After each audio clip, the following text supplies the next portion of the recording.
Good morning, students. Welcome to our class, Biological Science. In the previous class, we have already started coordination.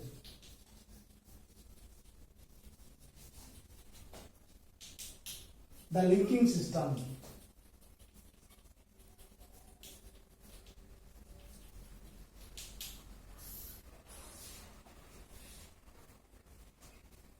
In this lesson, we have already discussed that what are the coordinations. Different types of actions that control in our body with a well coordinated manner. Mainly the parts that are involved is the brain. Okay, we discussed that. Brain and nervous system. We have started and we observed the structure of the nerves. What is structure of nerves? What are dendrites? What is the axon? What is myelinated axon? Number of neurons that present. We have discussed everything. Okay, now I am going to explain another few important topics about the coordination. Okay, in the reflexive stimuli.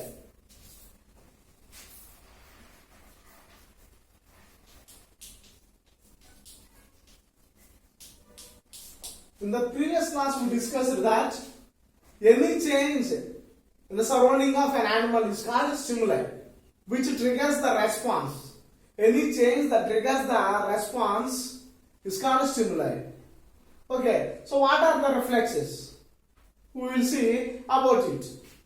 Before going to that, in the holistic activity, we noticed that there is a coordination between our eyes and fingers. Yes or no?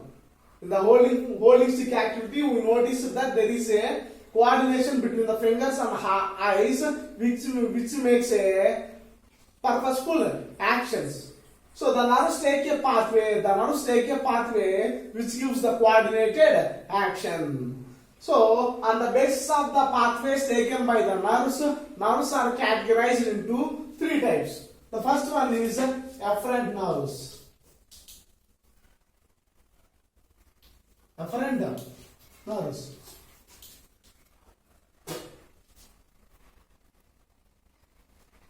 The pathways are taken by the nerves. They categorized into three types. The first one is afferent nerves or sensory nerves. The second type is efferent nerves or motor nerves. The third one is associated nerves.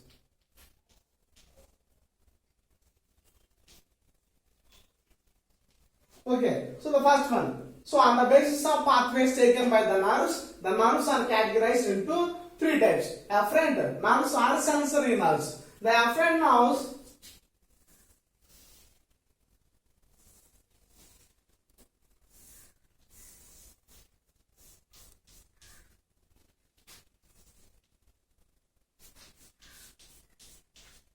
look like this. What are the function of afferent nerves? Afferent nerves which carry the messages towards the central nervous system. Afferent nerves carry the messages towards the central nervous system. Central nervous system consists of brain and spinal cord. Brain and spine. That means spinal cord. So the afferent nerves which carry the messages towards the central nervous system, ferrying towards the central nervous system. Okay, afferent nerves which carry the messages towards the central nervous system from the nerves which ending on the muscles of different sense organs. So dear students, follow your textbooks. Okay, from the nerves which ending on the muscles of different sense organs that sense the change in the surroundings. So these are called sense detectors, also known as sensory neurons or sensory nerves. That is about afferent nerves. Do you understand? Nerves carry the messages towards the central nervous system. About the afferent nerves, from which the nerve endings on the muscles of different sense organs. Okay na? So these are called sensory nerves. Second one is efferent nerves. Second one is Efferent nerves.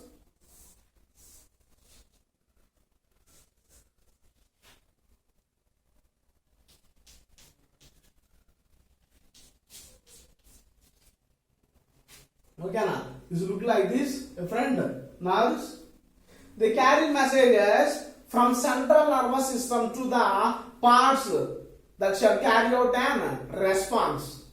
In the first case, these are taking the response. These are taking the messages towards the central nervous system. In the efferent nerves, they carry messages from central nervous system to body parts, which shall carry out the responses. These are called motor neurons or motor nerves. And third one is associated nerves, which makes the connection between these two neurons. Do you understand? So dear students, these are the three types of nerves that present in our body. On the basis of the pathway taken by the nerves, the nerves are categorized into three types: efferent nerves or sensory nerves. Efferent nerves which carry messages from body parts to the central nervous system. Central nervous system consists of brain and spinal cord. Efferent nerves, they carry messages from central nervous system to the body parts which carry out the responses.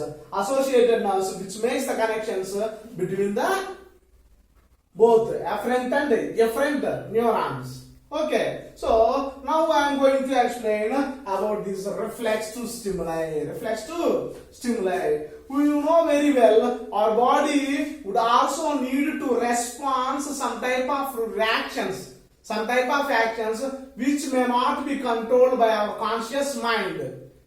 Okay, listen carefully. Our body would also need to respond to some actions which may not be controlled by our conscious mind. Such type of actions are called reflexes. What are those? Reflex actions. The actions which are not under the control of our conscious mind is called reflex actions. For this I will explain one activity, that is knee jerk activity. What is that? Knee jerk activity. In this activity, cross the legs, two legs. Cross the legs in a seated position. So the lower half of the uppermost leg hangs freely on the other leg. So these two legs cross this like this. The half of the uppermost leg is freely hangs on the lower leg. Okay. So here, just by taking a hammer, rubber hammer, strike the area just below the kneecap. Strike the area just below the kneecap by holding the front portion of the thigh. Okay. So at that time, by sharply strike that area, even though you are fully conscious by grasping these thigh muscles, you can't prevent the contractions in the thigh muscles. Those type of actions are reflex actions. Actions which are not under our control. In this crossed legs, the upper leg freely hangs in the second one, lower one. Okay, now we fully consciously grasping the thigh, upper thigh muscle and strike the knee area below the kneecap. Okay, now kneecap. At the time, the thigh muscle shows to that contractions against to this strike. So these type of actions are reflex actions. Do you understand? So here reflexes means which are not under the control of our conscious mind. During the reflexes, it's involuntary. Voluntary means under our control. These are totally against involuntary. What are those? Involuntary reactions. During the involuntary reactions, and they have to be response in a show a response within a very short interval of time. During the for example, voluntary and involuntary. Voluntary actions means under the control of our conscious mind. Okay, drinking of water, eating food, walking, like this. Involuntary means under the not control of our activity. For example, kneecap.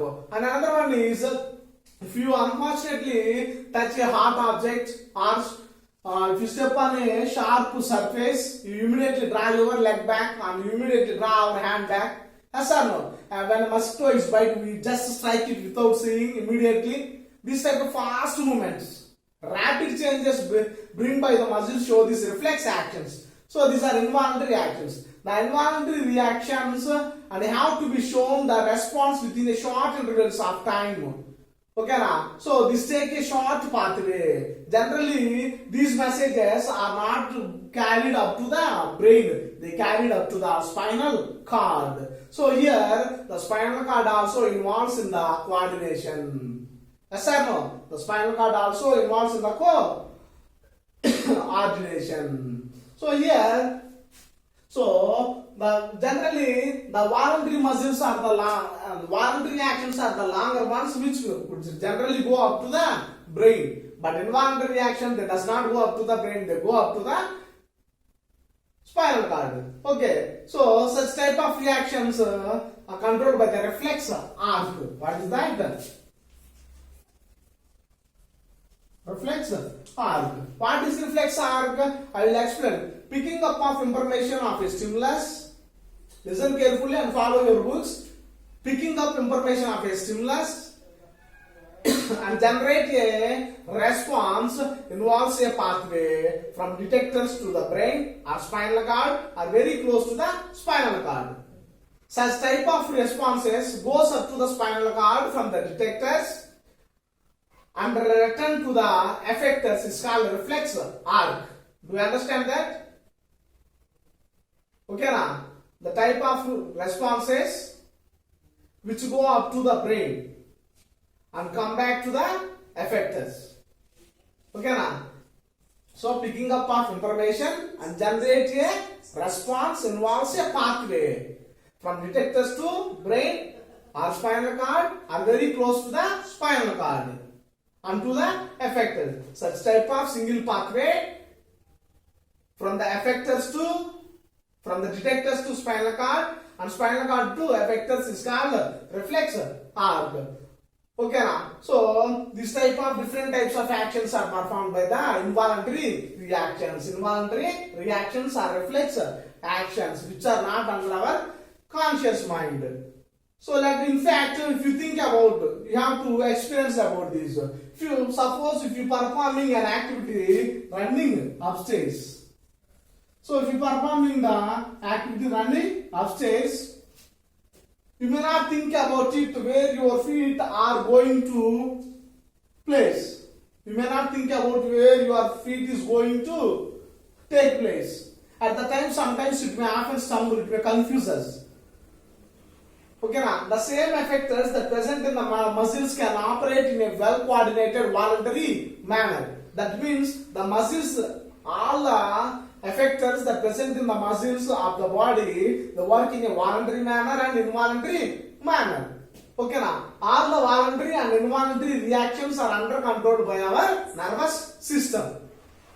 We may study our nervous system on the basis of areas where it originates and the nerves where they spread out entire the body. According to the places where the nerves are originate and where they are distributed in the body, it has divided into two types. Nervous system is divided into two types. One is central nervous system and another one is peripheral nervous system. I will explain about it. All voluntary and involuntary reactions are controlled by our nervous system. On the basis of the nerves originate, it has divided into two types. Central nervous system, CNS, central nervous system, and PNS, peripheral nervous system. Central nervous system consists of two parts. So one is brain and another one is spinal cord. Peripheral nervous system also contains different parts. I will explain later about it. First we will discuss about the brain. Okay now, central nervous system consists of the brain. What is the structure of brain? I will draw it roughly.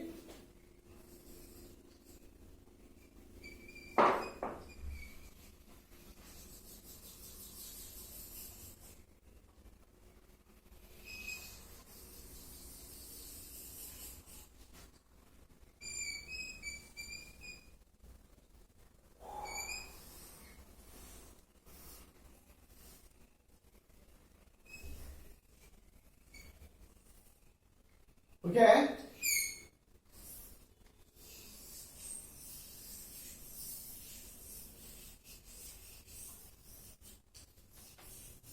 So rough diagram of brain. Part of the part. It is pituitary gland. Cerebellum. Medulla oblongata.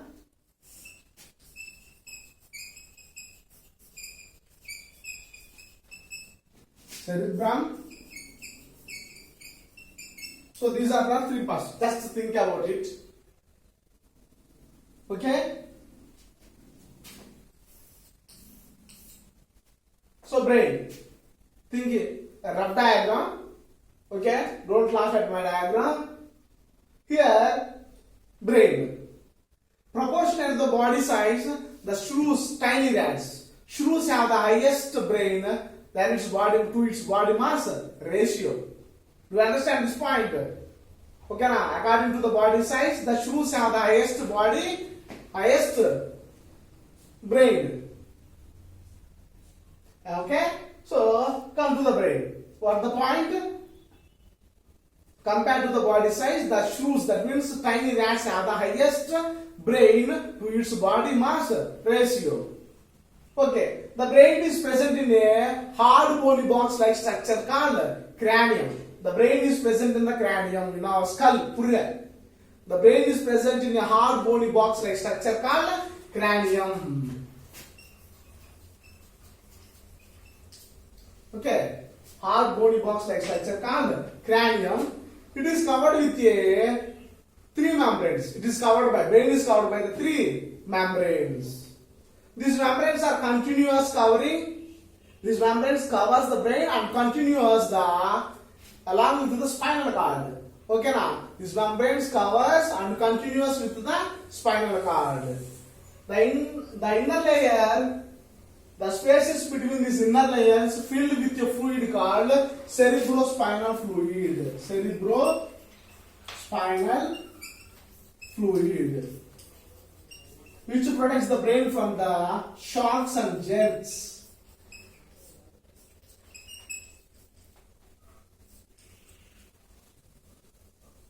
Okay, proportionate to the body size, shrews have the highest body mass ratio. Okay, this is very good. Next, the brain is present in a hard bony box-like structure called cranium. The brain is covered with three membranes called meninges.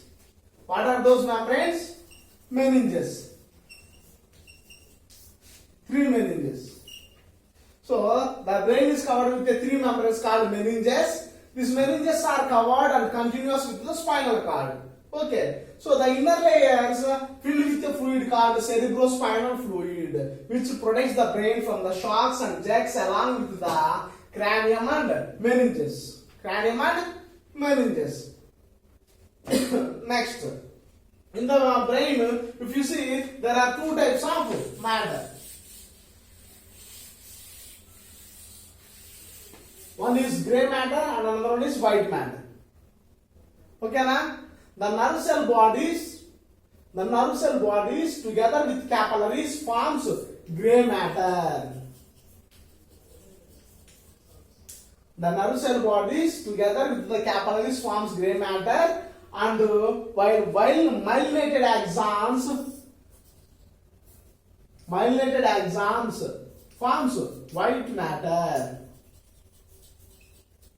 Okay, now myelinated axons are fatty sheath containing axons forms white matter. The grey matter is present at periphery side and white matter is present towards the center.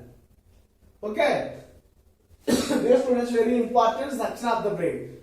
Brain is present in a hard bony box-like structure called cranium. It is covered with three membranes called meninges. The meninges are continuous covers and meninges cover the brain and continue with the spinal cord. Here, the inner membrane of this meninges covered with a fluid called cerebrospinal fluid protects the brain from shocks and jerks along with the cranium and meninges.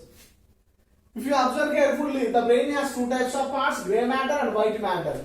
Nerve cell bodies together with capillaries forms this grey matter, and while myelinated axons forms the white matter. The grey matter is present towards the periphery side, white matter is present towards the center.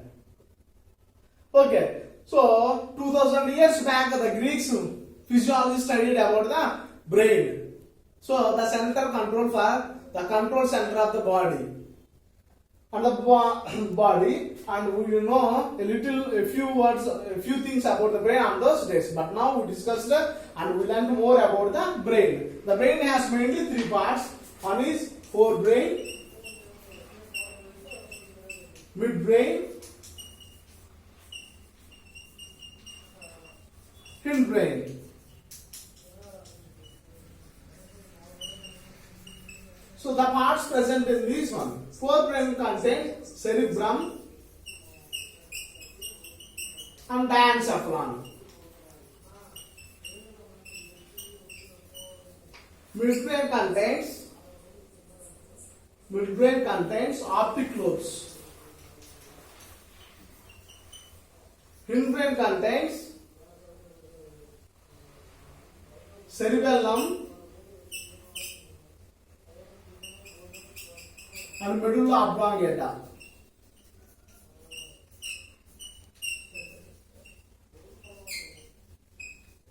Okay, so these are the parts: forebrain, midbrain, hindbrain. Forebrain cerebrum, diencephalon. Midbrain optic lobes. Hindbrain contains cerebellum and medulla oblongata. There are different types of specific functions as given in your textbooks. Okay, now the transmission of information. Okay, now the transmission of information by the nerves takes place the maximum speed of 100 meters per second. 100 meters per second. Okay, now the transmission of information takes place by the maximum speed of 100 meters per second. Okay, now so dear students, up to here we discussed about the brain and types of nerves. And central nervous system contains brain and spinal cord. Brain has vowel. In the coming class, we discussed about spinal cord and peripheral nervous system. Okay, thank you.